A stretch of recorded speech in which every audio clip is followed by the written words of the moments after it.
Aujourd'hui, nous allons parler de confiance en soi. Alors tu me diras, mais pourquoi ce thème? La confiance en soi, on en a tous besoin. D'ailleurs, je suis sûre que c'est une thématique qui te parle et on n'apprend pas ça à l'école. C'est là le drame, on n'apprend pas ça à l'école. La confiance en soi, en réalité, on en a besoin partout. Tu en as besoin pour passer ton permis, tu en as besoin pour demander une augmentation à ton boss, tu en as besoin pour investir dans l'immobilier, tu en as besoin pour passer un entretien, tu en as besoin pour créer une entreprise. Bref, même pour augmenter tes finances, tu as besoin de confiance en soi. Donc, si cette thématique t'intéresse, ne bouge pas, cette vidéo est pour toi. Bonjour et bienvenue sur L7 Finance. Moi, c'est Lucla. Ici, je te parle argent, finance, budget, épargne, créativité, mindset, positivité, tout ça pour t'aider à faire gonfler ton compte en banque de manière très fun et très concrète. Donc si pour toi l'argent c'est un vrai sujet, c'est un débat, tu aimerais bien savoir comment ça fonctionne,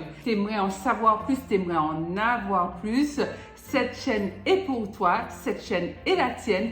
Abonne-toi et parlons finance. Ce sujet de la confiance en soi, j'ai voulu l'aborder avec toi parce que ce n'est pas un sujet qu'on apprend en classe. Je me rappelle lorsque j'étais ado, une fois en cours d'anglais, à la rentrée, il fallait qu'on se choisisse les uns et les autres dans la classe un prénom anglais par lequel on nous appellerait tout au long de l'année. Si mes souvenirs sont bons, j'étais en 5e ou peut-être en 4e. Et j'avais tellement pas confiance en moi à cette époque-là que en fait j'ai bugué, je trouvais pas de prénom. C'est pas que je n'en trouvais pas, c'est que je n'osais pas dire les prénoms que moi j'aimais, qui me faisaient rêver. Peut-être même que j'aurais vraiment adoré m'appeler comme ça. En fait, je n'osais pas, je n'ai pas osé dire un prénom jusqu'à ce que quelqu'un dans ma classe, ayant plus de confiance en soi, je me rappelle, c'était une toute petite gamine, pas très grande d'ailleurs, mais bourrée d'énergie, de peps et tout.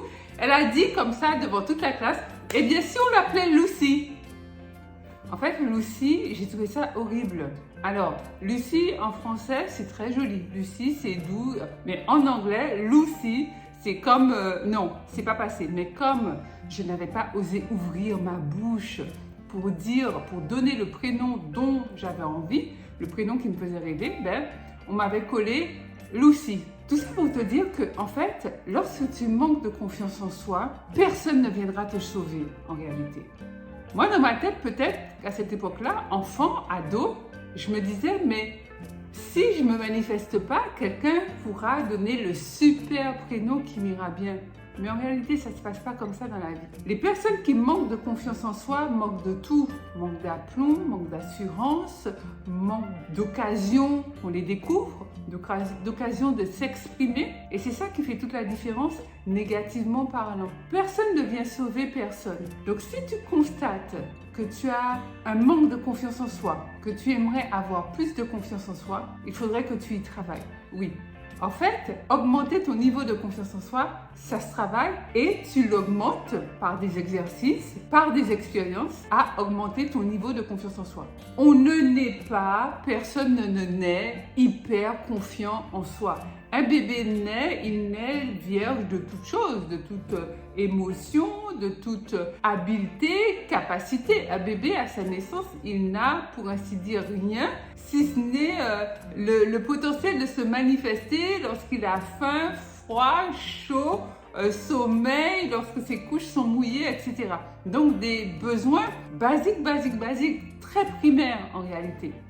La confiance en soi, c'est un processus. Il faut que tu comprennes comme ça. C'est un cheminement. C'est quelque chose qui se bâtit au fil des années, mais dans ton enfance. C'est pour ça que beaucoup parmi nous, nous arrivons à l'âge adulte avec une déficience de confiance en nous-mêmes, tout simplement, parce que lors de notre plus jeune âge, mais ces fondamentaux, ces fondations même, je dirais, n'ont pas été mises en place pour booster notre confiance en soi. Donc dans la vidéo, je vais te donner plusieurs clés qui vont t'aider à booster ta confiance en toi. Et si tu as des enfants, eh bien, tu les mets en place également avec tes enfants. Si tu le fais déjà, bravo, parce que rares sont les parents qui le font. Pas parce que ce sont de mauvais parents, pas parce que ce sont de mauvaises personnes, tout simplement parce que nos parents, je dirais 90% des parents, eux-mêmes manquent de confiance en soi.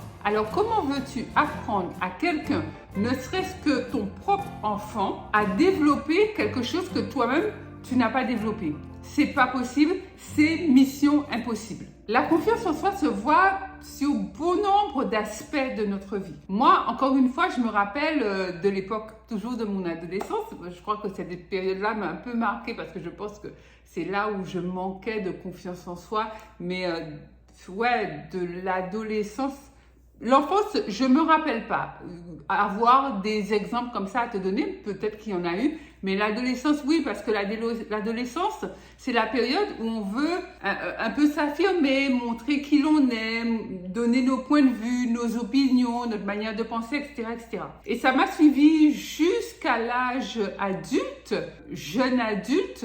Je veux dire, heureusement, Dieu merci, j'ai appris, j'ai su qu'on pouvait travailler sa confiance en soi et je me suis appliquée à le faire. Et vraiment là, ça a été un changement de vie radical. Parce que les autres ne te font plus peur, ni leur regard, ni leur jugement, ni leurs opinions, ni le fait qu'ils t'aiment ou qu'ils t'aiment pas, ni le fait qu'ils t'acceptent ou qu'ils t'acceptent pas. Je veux dire, ça devient mais carrément, mais même pas secondaire quoi, inexistant dans ta vie. Tout simplement parce que la confiance en soi te ramène à ta position essentielle, c'est-à-dire ta position au premier plan. Toi d'abord, c'est toi en premier. Les autres, c'est derrière, c'est après. Mais c'est pas un point de vue égoïste, c'est juste la position que nous avons chacun dans notre propre sphère. C'est t'écouter d'abord, prendre soin de toi d'abord, te respecter d'abord et ensuite tu fais tout ça, toutes ces choses-là bénéfiques que tu fais pour toi, tu le fais pour les autres ensuite. Donc je te disais que la confiance en soi, ou du moins le manque de confiance en soi, se voit sur beaucoup de paramètres, notamment la posture, l'aspect général, le regard, l'expression corporelle. Quand j'étais adolescente, je me rappelle une période de ma vie, j'avais une grande mèche. Voilà, mon front il est super bien dégagé, mais j'avais une grande mèche, mais qui faisait, en gros, ça faisait ça quoi. Je pouvais voir un peu d'un œil,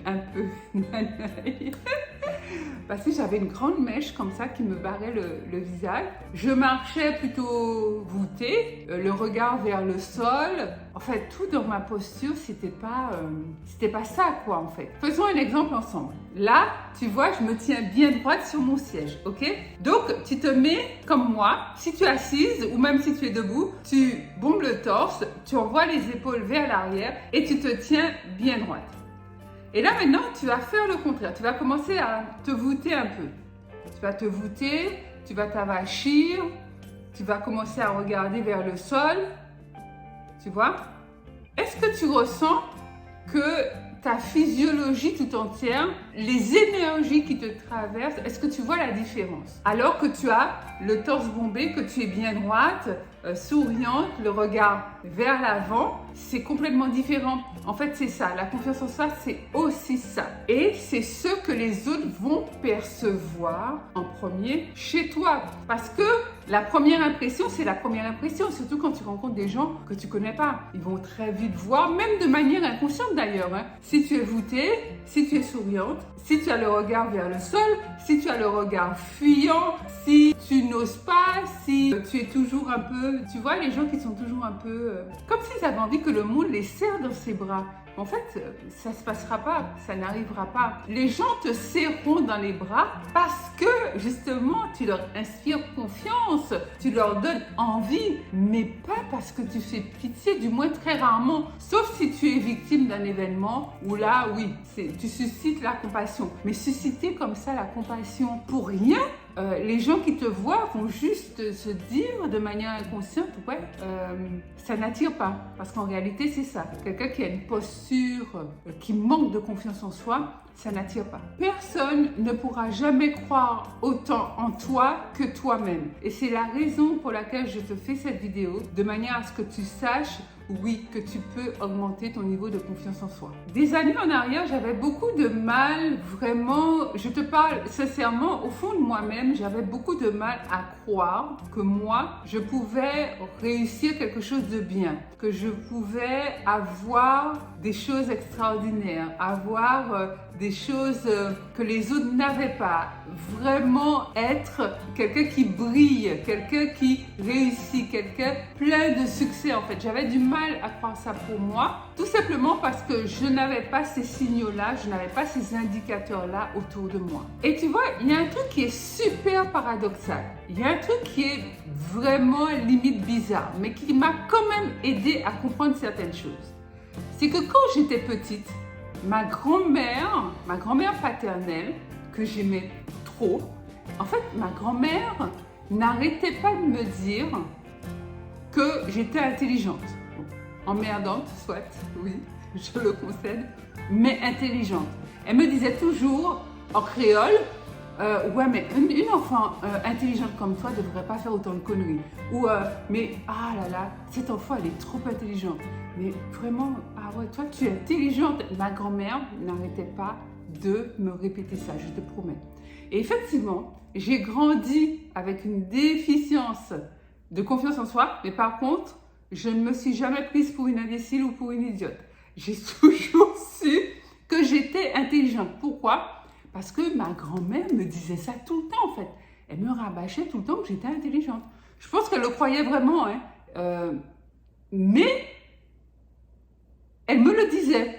C'est ça qui fait toute la différence. Parce que tu peux croire et penser du bien de quelqu'un. Si tu lui dis pas, il ne saura pas. Je veux dire, il y a des parents qui disent « Ouais, mais mes enfants savent que je les aime. » Pas sûr, pas sûr. Il faut dire, il n'y a pas que les cadeaux, il n'y a pas que les gestes, il y a les mots. Le verbe est important. Quelque chose de très important également par rapport à la confiance en soi. Pourquoi je t'incite à la développer, à augmenter ton niveau de confiance en soi? C'est parce que ton niveau de confiance en soi a un impact mais direct avec ta réalité. Regarde la vie que tu mènes. Tu n'en es pas satisfaite. S'il y a des choses dont tu n'es pas fière, des choses qui te manquent, des choses tu estimes que tu devrais être déjà beaucoup plus avancé à ce stade de ta vie, c'est lié à ta confiance en soi, je t'assure. Ton entourage a un impact mais comme phénoménal avec l'entretien ou la défaillance de ta confiance en soi. Parce que arrivé à l'âge adulte, lorsqu'on est enfant, on ne peut pas trop. C'est plutôt les parents qui font ce travail-là. Mais lorsque tu es adulte, là par contre, c'est ta responsabilité. Il est de ton devoir de sélectionner, mais de manière scrupuleuse, rigoureuse, les gens que tu fréquentes, y compris les membres de ta famille, parce qu'il ne s'agit pas de plus aimer les gens, ça n'a absolument rien à voir, hein. Mais pas les fréquenter tous les jours, les appeler tout le temps. Si tu vois que ce sont des gens toxiques, des gens négatifs, des gens qui te tirent vers le bas, à chaque fois que tu annonces une bonne nouvelle, ils sont là pour mini. Moi, je t'assure, moi j'ai des membres de ma famille qui sont comme ça. Tu annonces une bonne nouvelle, d'ailleurs je pense à une personne en particulier, tu annonces une bonne nouvelle, cette personne va systématiquement chercher à diminuer l'impact de cette nouvelle dans ma vie. Et j'ai déjà eu plusieurs signaux et maintenant j'ai pris la décision irrémédiable à perpétuité. Je ne lui annoncerai plus jamais aucune de mes bonnes nouvelles. C'est terminé. Je lui parlerai des choses du quotidien, du courant, ou peut-être si la bonne nouvelle est déjà arrivée, passée, repassée, épuisée, c'est ma routine, c'est mon train-train, c'est devenu une habitude. Ouais, là j'en parlerai. Mais jamais sur le qui-vive de la joie, de l'enthousiasme, du bonheur. C'est terminé. Parce qu'il y a des gens, c'est ça en fait. Et tu peux pas. Tu ne peux pas te permettre, lorsque tu réalises de grandes choses, lorsque tu as de belles choses qui se passent dans ta vie, de te confier, de partager ça à des personnes qui vont te pourrir cet instant que tu vis. C'est pas possible. Alors, dans la vidéo d'aujourd'hui, je vais partager avec toi 5 pistes pour t'aider à booster ta confiance en soi. Première piste, identifie tes talents. Tout le monde en a. Donc, garde-toi bien de venir me dire en commentaire « Ouais, mais j'ai pas de talent. Je sais rien faire de bien. » Non, c'est pas possible. Tout le monde a des talents, des dons, des habiletés. C'est quoi? Mais en fait, un talent, C'est quelque chose que tu fais naturellement mieux que la moyenne des gens et ce, sans être formé ou sans avoir été formé. Par exemple, si je prends le talent de Cristiano Ronaldo, c'est le foot. C'est-à-dire que ce gars, même enfant, même bébé sachant marcher quand même, je pense qu'il jouait déjà au ballon en fait. Il savait, il a eu quelque chose qu'il n'a pas acheté, qu'il n'a pas gagné, il n'a pas travaillé pour, mais il est né avec cette capacité-là de jouer au foot mieux que la plupart des gens à une époque où il n'était pas formé, il n'était pas entraîné. Donc maintenant, c'est devenu Cristiano Ronaldo parce qu'il s'est entraîné, il s'est formé, il a été dans des centres d'entraînement, on l'a encadré, on l'a cadré, on l'a aidé à parfaire ce talent et ce talent maintenant est devenu une expertise. On prend le cas de Cristiano Ronaldo, mais on peut le transposer à toute autre personne. Toute autre personne. Ça veut dire que tu en fais partie également. Définis-moi, dis-moi en commentaire quels sont les 5 talents que tu as. Parce qu'on n'a pas un seul talent, on en a plusieurs. Il y a des gens qui s'expriment naturellement mieux que les autres, qui ont une aisance à s'exprimer, à parler. Tu as des gens qui dessinent naturellement mieux que les autres. Tu as des gens qui chantent naturellement mieux que les autres. Il y a des gens qui travaillent le bois mieux que les autres. Il y a des gens qui travaillent l'argile. Enfin bref. Les talents, les dons, mon ami, c'est infini. C'est quelque chose qui est infini. Et tu en as, je t'ai dit de m'en laisser 5, mais tu en as beaucoup plus que 5. Il y a des talents majeurs et tu as aussi des talents mineurs. Par exemple, moi, je te donne un talent majeur. C'est tout ce qui concerne la communication. Parler, s'exprimer, mais la communication au sens large. Les idées pour bien communiquer, les idées pour impacter. Mais ça c'est un talent que j'ai. J'ai un talent mineur, que je dis mineur, mais qui est quand même un talent, c'est-à-dire qui est moindre que le fait de m'exprimer, c'est l'écriture. J'aime écrire, je sais manier la plume. Tu vois, ça c'est moi. Talent majeur, talent mineur, mais talent quand même. Donc réfléchis, dis-moi ce sur quoi tu te trouves talentueuse ou talentueux. Si vraiment tu ne trouves pas, pense à ce sur quoi on te félicite alors que tu te dis que ouais mais je fais rien d'extraordinaire. Pour toi c'est naturel mais on te félicite. Est-ce que tu comptes rapidement? Est-ce que tu cuisines excellemment alors que tu regardes pas de recettes par exemple? Ça peut être tellement de choses. Et ce que tu dois faire une fois que tu les as identifiés, c'est t'appuyer sur tes talents. Si tu es bonne en langue française ou bonne en langue étrangère, tu parles l'anglais avec un accent anglophone, c'est-à-dire que tu as l'oreille pour repérer les accents toniques des langues étrangères et tu peux reproduire. Même si tu parles pas avec fluidité, couramment comme un anglais natif ou un américain, mais tu t'exprimes bien sans avoir vécu aux États-Unis ou en Angleterre. Mais en fait, tu vas devoir te concentrer là-dessus et pas exceller ou du moins pas chercher à exceller dans un domaine qui n'est pas ton talent. Par exemple, les maths. Si c'est pas ton talent, bon, on gagne toujours à apprendre. Donc, tu peux chercher à améliorer tes connaissances en maths, à performer en maths. Mais tu ne seras jamais un mathématicien.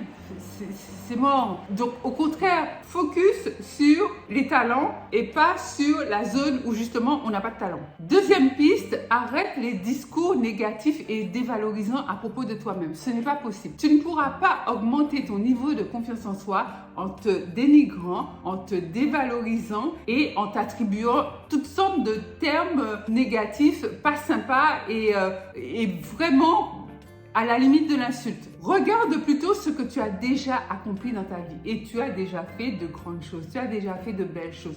Regarde ce que tu as déjà accompli. Travaille tes pensées, travaille les mots qui sortent de ta bouche. Tu dois t'interdire de prononcer toute parole négative et dévalorisante à propos de toi-même. Sache que toute parole que tu places, tout mot, tout adjectif, tout qualificatif que tu mets après « je suis » est une proclamation sur toi-même, pour toi-même. Donc, Donc fais attention à ça. Par exemple, arrêtez de dire oh je suis pas douée, je suis toujours en retard, je suis folle, je suis maudite, je suis bête. Enfin, moi j'ai déjà entendu tellement de choses, tellement de mots que les gens disent à propos d'eux-mêmes et jamais tu les entends dire je suis belle, je suis douée, je suis intelligente, je suis performante, je suis quelqu'un d'enthousiaste, je suis positive, je suis dynamique, je suis volontaire, je suis téméraire, je suis persévérante, je suis patiente. Enfin, dire au contraire des choses positives à propos de toi. Et même si c'est pas tout à fait ça encore, eh ben, le fait de le dire t'aidera à te concevoir comme ce que tu veux et pas comme ce que tu veux quitter en disant oh là là je suis trop bête, c'est que tu veux quitter l'état de pas penser juste ou pas penser correctement pour aller vers l'état d'intelligence, mais en disant je suis bête, tu restes dans cette sphère super négative. C'est inconcevable. Non, il faut changer de camp. Avant d'aller plus loin dans nos 5 pistes que nous explorons ensemble pour booster ton niveau de confiance en soi, je t'invite à liker cette vidéo, à la partager, à t'abonner aussi parce que ça booste la chaîne L7 Finance et ça montre à l'algorithme de YouTube que tu aimes ce genre de contenu et YouTube ainsi le diffuse à d'autres personnes. Et si tu as un petit peu de temps après cette vidéo-là, je te propose d'en regarder une autre de la chaîne. Troisième piste pour augmenter ton niveau de confiance en soi, c'est que la confiance en soi n'exclut pas l'échec. Alors, ça n'a rien à voir, mais comme rien à voir. Quelqu'un qui a confiance en soi peut échouer. Oui, si tu prends l'exemple de Barack Obama par exemple, tu crois qu'il a fait 2 présidences aux États-Unis, tu crois qu'il a jamais échoué dans sa vie? En fait, il a jamais échoué, jamais il s'est planté. Tu penses? Bien sûr que non. C'est un gars qui a confiance en soi, Barack Obama, ça se voit, c'est gros comme le nez au milieu du visage. Mais c'est sûr que c'est quelqu'un qui s'est trompé, c'est quelqu'un qui s'est planté dans sa vie. Si tu prends par exemple ses mandatures, la réforme des armes à feu, il a échoué, c'est pas passé. Les Américains n'en ont pas voulu. Tu connais le lobbying des armes à feu. Et pourtant, ça fait des meurtriers, ça fait des morts et des morts chaque année partout. Dans les écoles, dans la rue, partout. Mais malgré ça, il n'a pas réussi. Le climat.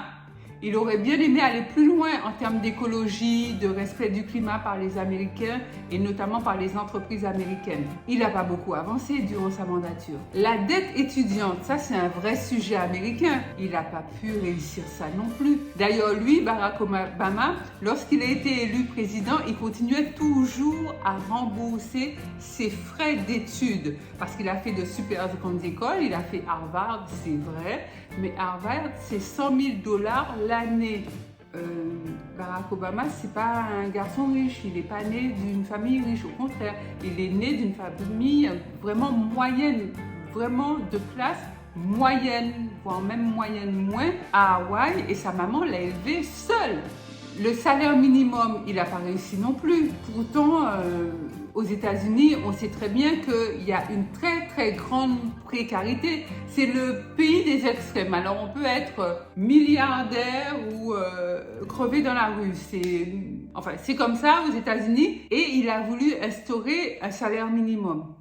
Fiasco. Ça, c'était pour ses mandatures, donc c'était pour le côté politicien. Maintenant, quand tu regardes la vie de Barack Obama, adolescent, il était torturé parce qu'il n'a pas grandi avec son père. Il a vu sa maman s'échiner. Il a grandi avec sa mère et sa grand-mère. Donc, ça lui a créé des troubles. Il était accro aux drogues. D'ailleurs, Barack Obama, c'est quelqu'un qui fume énormément. Et d'ailleurs, ce que je te dis là, ce ne sont pas des choses que j'ai entendu dire, qu'on m'a dit. Ça vient de ses propres mots à lui, de sa propre expérience qu'il relate dans son livre « Dreams from my father ». Et pourtant, Barack Obama est devenu l'homme brillant que nous connaissons. Donc la confiance en soi n'exclut pas l'échec, n'exclut pas de se tromper. Il y a d'autres choses qu'il a dû faire, il s'est planté et je pense que j'en ai pas parlé parce que je sais pas. D'ailleurs, il me vient en tête un truc, parce que par rapport à la guerre en Irak, si mes souvenirs sont bons, qui a abouti à la mort de Kadhafi. En fait, c'est les Américains qui étaient derrière ça. Et sous quelle présidence? Obama. Il faut apprendre à distinguer les différents aspects de ce qui se passe dans la vie et des aptitudes, des capacités que nous avons ou que nous développons, et souvent les deux, qui nous permettent d'optimiser et d'avoir de meilleures choses qui se déroulent dans notre vie. Maintenant, la vie, c'est pas parfait. On est sujet à se tromper, on est sujet à foirer aussi. Quatrième piste, prendre soin de soi augmente la confiance en soi. Je te parlais au début de cette vidéo de la posture, de la gestuelle, etc.